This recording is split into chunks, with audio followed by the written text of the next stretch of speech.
Rahul സദാശിവന്റെ red rain ഒഴികെ ഏത് cinema എടുത്തു നോക്കിയാലും അതിൽ വീടിനെയും ഒരു കഥാപാത്രമായിട്ട് നമുക്ക് കാണാം. 2022 ഇറങ്ങിയിട്ടുള്ള ഭൂതകാലത്തിൽ ഭൂരിഭാഗം സംഭവ വികാസങ്ങളും നടക്കുന്നത് വീടിനകത്ത് വെച്ചിട്ടാണ്.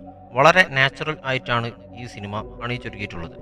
ആദ്യം വീട്ടിലെ ഒരു മുറി ഹോണ്ടഡ് ആയി കാണിക്കുന്നു. പിന്നീട് പതിയെ അടുക്കളയും അത് തുടങ്ങി ഡൈനിങ് ഏരിയയും തുടങ്ങി അങ്ങനെ ആ വീട് മൊത്തം ഒരു ഭീതി പടരുകയാണ്. അതൊരു വാടക വീടായിരുന്നു. അവിടെ ആത്മഹത്യ ചെയ്തിട്ടുണ്ടായിരുന്ന ആ കുടുംബമാണ് ആ കുടുംബത്തിലെ ഗോസ്റ്റുകളായിട്ട് വരുന്നത് എന്ന് ചിത്രത്തിന്റെ അവസാന ഭാഗമാകുമ്പോഴേക്ക് നമുക്ക് മനസ്സിലാക്കാൻ വേണ്ടി പറ്റുന്നു. ഇത് 2024 ഇറങ്ങിയിട്ടുള്ള ബ്ലാക്ക് ആൻഡ് വൈറ്റ് ഫോർമാറ്റിൽ അണിയിച്ചൊരുക്കിയിട്ടുള്ള ഐതിഹ്യ കഥയായിട്ടുള്ള ബ്രഹ്മയുഗം എന്ന സിനിമയിൽ മനയും ഒരു നായക കഥാപാത്രം പോലെ തന്നെയാണ്.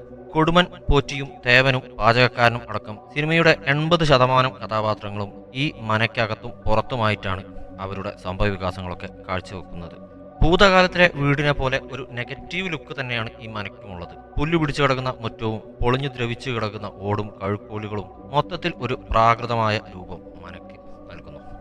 ഇനി നമുക്ക് ഇപ്പോൾ സൂപ്പർ ഹിറ്റായി മുന്നോട്ട് പോയിക്കൊണ്ടിരിക്കുന്ന 2025 രാഹുൽ സദാശിവൻ, പ്രണവ് മോഹൻലാൽ ചിത്രമായിട്ടുള്ള ഡയസിറയെ ദ ഡേ ഓഫ് റാത്തിനെ പറ്റി പറയാം. സംവിധായകൻ തന്റെ പ്രേത വീടിനെ പറ്റിയിട്ടുള്ള സങ്കല്പങ്ങളൊക്കെ ഈ സിനിമയിലൂടെ മാറ്റിമറിക്കുകയാണ്. ഒരു 5 സ്റ്റാർ ഹോട്ടൽ പോലെ തോന്നിക്കുന്ന ഒരു വീടാണ് ഈ ചിത്രത്തിലുള്ളത്. എല്ലാവിധ ആർഭാടങ്ങളും അവിടെ കാണാൻ വേണ്ടി പറ്റും. വളരെ വിശാലമായിട്ടുള്ള ഒരു വീട്. എന്നാൽ ഭയത്തിനായി വീടിന്റെ കർട്ടനുകൾ സാധാരണ ഹൊറർ സിനിമകളിലൊക്കെ ഉപയോഗിച്ചിട്ടുള്ളതുപോലെ ഈ സിനിമയിലും അദ്ദേഹം ഉപയോഗിച്ചിട്ടുണ്ട്. പിന്നെ കോണിപ്പടി കയറുമ്പോൾ ഭയം കൂടുന്നതായിട്ടും കോണിപ്പടി ഇറങ്ങുന്ന സമയത്ത് ഭയം കുറയുന്നതായിട്ടും കാണാം.